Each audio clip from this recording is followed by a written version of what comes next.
नमस्कार दोस्तों, स्वागत है आपका अपने चैनल सिविल ट्रेनर में एक और नई घर बनाने से रिलेटेड वीडियो के साथ। दोस्तों आज का यह कंप्लीट वीडियो स्टील से रिलेटेड रहने वाला है कि आपको घर की कंस्ट्रक्शन में कैसा स्टील चूज करना चाहिए। साथ ही अगर आप साइट इंजीनियर हैं और साइट इंजीनियर को स्टील से रिलेटेड बहुत सारी इंपॉर्टेंट बातें बताने वाला हूँ। बस वीडियो को ध्यान से देखें और वीडियो में अंत तक बने रहिए। वीडियो में आप देखने वाले हो कि कैसे आप घर के लिए स्टील चूज करें और साथ ही आपको TMX बार यूज करना चाहिए या फिर TMT बार यूज करना चाहिए। साथ ही जानेंगे स्टील की ductility, tensile strength, steel elongation, yield strength, इन सभी के बारे में डिटेल से। तो चलिए दोस्तों वीडियो स्टार्ट करते हैं बिना किसी देरी के। दोस्तों मैं सबसे पहले आपको बता देना चाहता हूं कि यह कोई प्रमोशन वीडियो नहीं है, यह सिर्फ आपकी नॉलेज के लिए ही बनाया गया है। तो दोस्तों इसमें मैं आपको 3 से 4 ऐसे ब्रांड बताने वाला हूं जिन पर आप ज़्यादा फोकस करेंगे तो बहुत ही अच्छा रहेगा, चाहे आप घर की कंस्ट्रक्शन कराएं या फिर आप कोई भी अगर अन्य कंस्ट्रक्शन काम करा रहे हैं तो भी। तो सबसे पहले बात करते हैं बहुत ही भरोसेमंद स्टील टाटा स्टील की। तो घर में या फिर किसी भी कंस्ट्रक्शन में आप गारंटी के साथ कोई भी प्रॉब्लम नहीं होगी अगर आप इस स्टील का यूज़ करते हैं तो। वैसे जिंदल, पैंथर, विजाक यह सभी कंपनी का सरिया भी आप यूज़ कर सकते हैं, कभी भी कोई प्रॉब्लम नहीं होगा क्योंकि यह गवर्नमेंट ऑथराइज कंपनी है। और बाकी लोकल स्टील तो स्क्रैप वगैरह से बनता है जो कि 1, 2 या 3 मंजिला घर के लिए तो फिर भी ठीक है, लेकिन अगर आप हैवी कंस्ट्रक्शन जैसे हाई राइज बिल्डिंग या ब्रिजेस वगैरह या फिर रेलवे के सभी कामों में आपको गवर्नमेंट ऑथराइज जैसे ब्रांड का सरिया ही यूज करने को मिलेगा। तो आपको घर में कौन सा सरिया यूज करना चाहिए और कौन सा सरिया यूज नहीं करना चाहिए आपको स्टेप बाय स्टेप बताऊंगा और टेक्निकली भी सभी बातें आपको बताते चलूंगा। अब दोस्तों जो मैंने आपको यह नाम बताए हैं टाटा, जिंदल, पैंथर, विजाक, VIZAG विजाक, तो इनका स्टील आपको थोड़ा महंगा भी पड़ता है एज पर compare to local brand. So overall बात करूं, अगर आप 1, 2 या फिर 3 मंजिला तक घर बनाना चाहते हैं और कॉस्ट कटिंग करना चाहते हैं तो इसमें आप लोकल ब्रांड का सरिया यूज कर सकते हैं। इसमें भी ध्यान रखने वाली बात है कि इसमें आपको FE 500 या फिर FE 500 SD ग्रेड का ही सरिया यूज करना चाहिए। वहीं अगर आप हाई राइज बिल्डिंग या हैवी स्ट्रक्चर बनाने जा रहे हैं तो इसमें आपको टाटा, जिंदल, पैंथर या विजाक जैसे गवर्नमेंट ऑथराइज ब्रांड का सरिया यूज जरूर करना चाहिए। अब बात करते हैं कि TMT बार क्या होता है और TMX बार क्या होता है और घर में आपको TMT बार यूज करना चाहिए या फिर TMX बार। वैसे तो दोस्तों देखा जाए तो दोनों अच्छे हैं, लेकिन दोनों में जो सबसे ज़्यादा अच्छा है वह है आपका TMX बार। अब अगर आप TMT बार लगा रहे हैं तो वह भी अच्छा है, लेकिन अगर आप TMX बार घर के लिए चूज करें तो बहुत अच्छा रहेगा। जब भी आप स्टील परचेज करने जाए तो इसमें आपको ग्रेड का बहुत ध्यान रखना होगा। यह इसलिए कि अगर आप स्ट्रक्चर इंजीनियर से डिजाइन नहीं कराते या आप किसी एक्सपर्ट की देखरेख में घर नहीं बनवा रहे तो कॉन्ट्रैक्टर आपको जो बोलता है आप वह स्टील परचेज करने चले जाते हैं। पर इसमें जो ध्यान देने वाली बात है वह है कि TMT का रेट अलग होता है, वहीं TMX का रेट अलग होता है। तो सरिया खरीदते हुए TMX व TMT का रेट पता कर ही सरिया परचेज करें। ऐसा ना हो कि शॉपकीपर आपको TMX के रेट बताकर TMT बार थमा दे। तो आपको ध्यान देना है कि अगर आप TMT बार खरीद रहे हैं तो TMT का ही रेट ले, और अगर आप TMX का परचेज कर रहे हैं तो आपको TMX का ही सरिया मिलना चाहिए। अब इसमें दूसरी और महत्वपूर्ण चीज है ग्रेड। पहले के लोग तो 415 ग्रेड का भी सरिया यूज करते थे, अब आपको यह ग्रेड तो शायद ही देखने को मिलेगा और मैं तो आपको सजेस्ट करूंगा कि इस ग्रेड को आपको बिल्कुल भी नहीं लेना चाहिए। तो आपको 500 या फिर 550 ग्रेड का ही सरिया यूज करना चाहिए घर के लिए। अब इसमें आपको 550D या फिर 550 SD तक लिखा मिलेगा। अब आप समझ जाएंगे D मीन्स डक्टाइल और SD मीन्स सुपर डक्टाइल।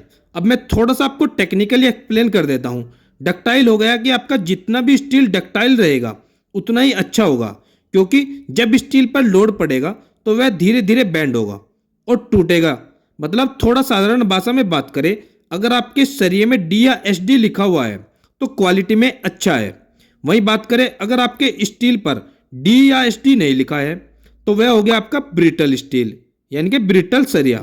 तो ब्रिटल स्टील क्या होता है, यह लोड तो बहुत अच्छे से उठाता है, पर जब भी स्टील की कैपेसिटी यानी कि लोड बेरिंग कैपेसिटी से ज़्यादा लोड हो जाता है तो यह एकदम से टूट जाता है। अब मैं आपको इसको थोड़ा सिंपली एक्सप्लेन कर देता हूँ कि जो आपका प्लास्टिक होता है अगर आप उस पर लोड डालते हैं तो वह धीरे धीरे बैंड होगा, यानी कि वह आपको पहले ही बता देगा कि वह टूटने या मुड़ने वाला है। वहीं अगर आप कांच की बात करें, अगर आप कांच के गिलास पर लोड डाल दें और जब ज़्यादा लोड हो जाए तो वह एकदम से टूट जाता है। वैसे ही स्टील में होता है। अब ये क्यों होता है, थोड़ा ध्यान से समझो साथियों, जितना स्टील में कार्बन बढ़ा देते हैं उतना ही स्टील ब्रिटल होता है, यानी कि स्टील डक्टाइल कम होता है। अब ये आपको कैसे पता लगेगा स्टील में कार्बन कितना है? तो इसका एक सर्टिफिकेट होता है दुकानदार के पास भी, और आप इजीली गूगल पर भी देख सकते हो।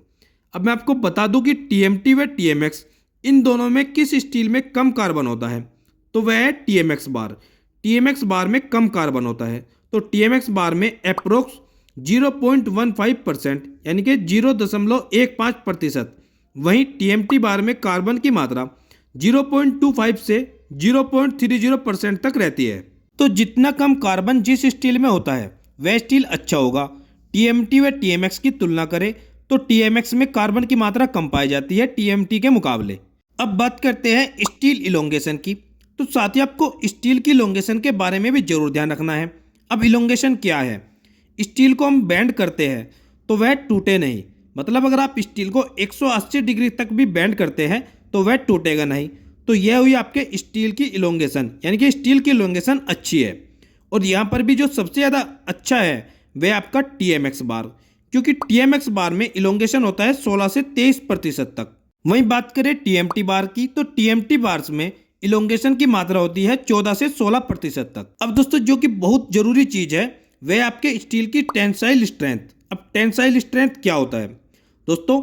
जब भी भूकंप या अर्थक्वेक आता है उस समय स्टील ही आपकी बिल्डिंग को पकड़ कर रखता है।